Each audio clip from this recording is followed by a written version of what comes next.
Oi, para os que não me conhecem, meu nome é Cláudia Raquel, sou professora de História na Prefeitura Municipal de Guapimirim. Hoje nós vamos falar sobre a expansão marítima europeia. O que foi a expansão marítima europeia?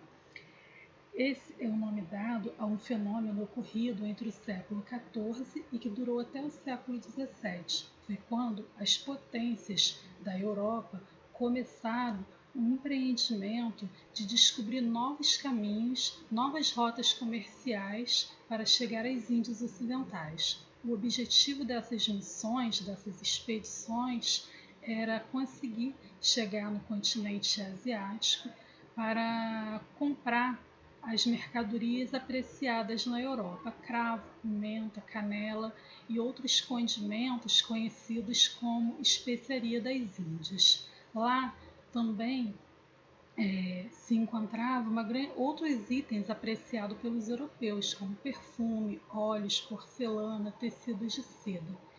Essa necessidade de comercializar esses produtos é que vai levar os europeus a adentrarem no oceano até então desconhecido, o Oceano Atlântico, em busca dessas novas rotas. Para melhor compreendermos a expansão marítima, precisamos primeiro entender o contexto em que vivia a Europa nesse período. Nessa época, a Europa estava passando por profundas transformações. Os países da Europa, os países do continente europeu, estavam deixando de ser países rurais, feudais, para começar a desenvolver novamente seu comércio. Essa busca por novos produtos, pela navegação, pela venda de produtos e principalmente pela acumulação do ouro, o chamado metalismo, onde cada nação procurava acumular o máximo possível de riquezas para fortalecer o poder do seu rei. Além dessas mudanças, nós também temos o fato da Europa estar vivendo o período em que conhecemos como Renascimento, que é onde o ser humano ele passa a duvidar das explicações religiosas. Não que ele deixe de acreditar, mas ele não se satisfaz mais apenas com essas informações. Ele busca o conhecimento científico, explicações racionais para as coisas que acontecem no dia a dia. O homem dessa época, a mentalidade dele quer ir além da fé, ele quer explicações mais lógicas.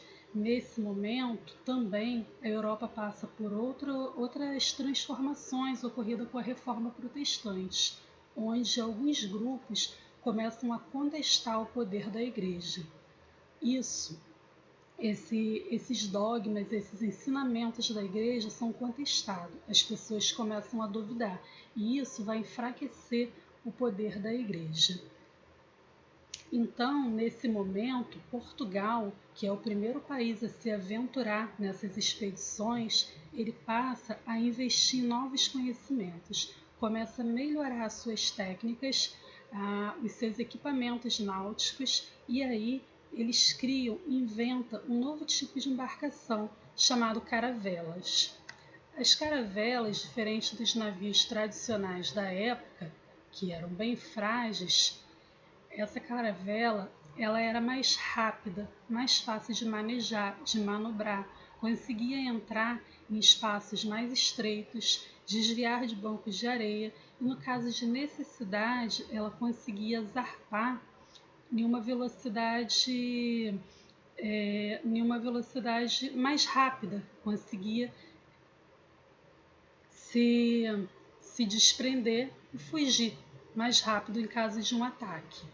Isso vai beneficiar em muito esse processo de navegação.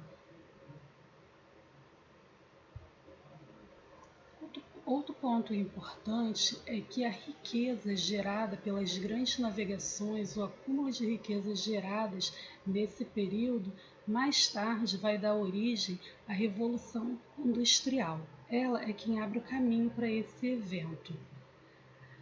Apenas os estados que efetivamente centralizaram seu poder, que conseguiram resolver as suas questões internas, conseguiram unificar o poder do rei, é que realmente puderam competir nesse jogo.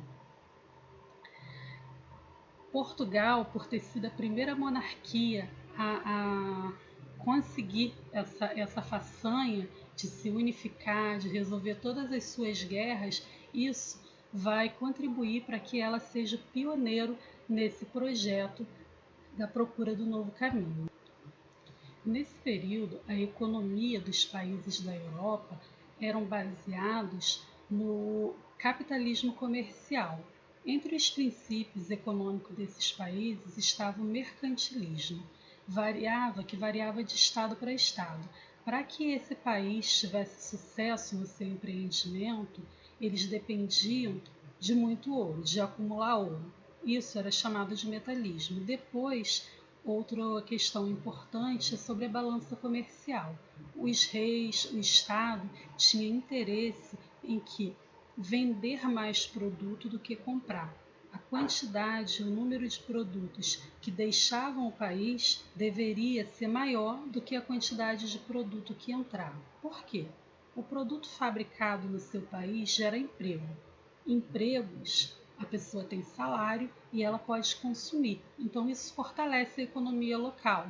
Quando você compra um produto de fora, quem está recebendo o lucro é daquele país que vendeu. Então, por isso, a necessidade de você exportar, vender mais do que importar, ou seja, comprar esses produtos. Protecionismo. Era muito comum nessa época que as nações protegessem a sua indústria, que estava nascendo nesse momento, que estava no início, e também protegesse o seu comércio. Para isso, eles criavam taxas alfandegárias para os produtos que entravam no país, dificultando assim essa compra de mercadorias estrangeiras. Esses estados também mantinham um monopólio.